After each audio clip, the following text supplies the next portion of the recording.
po, ang Vice Presidente, hindi acceptable. It is not acceptable Hindi daw acceptable. for a Vice President Nga maridi. to anticipate the resignation of the President.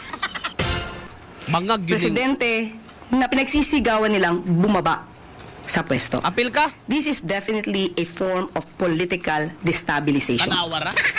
Pinapahina niya ang public confidence ng tao sa administrasyon.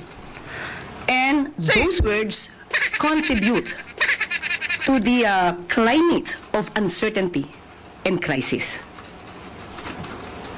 Kung handa siya, makikita po natin, nag-anticipate siya na mawawala ang Pangulo. Yan po ang balak nila. Yan po ang nasa isip nila. Pastil At yan po ang ginagawa nila ngayon. Di magbitiw si Pangulong Okay na daw. Marcos. Sabi po niya na ito. Katropa! Ayaw nagdugangan kini saka na akong presyon.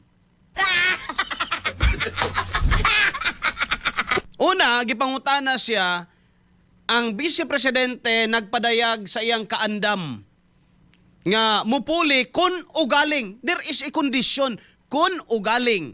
No, day condition. Ang tubag sa inyong anti-clear, pirting layuas dinuod.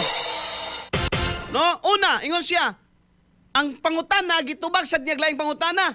Ingon siya mga higala, ang pangutana, ang tanong, handa na ba ang bayan, handa na ba ang Pilipinas sa marami pang Merry Crispiatos? Lo ni mo clear. Diba?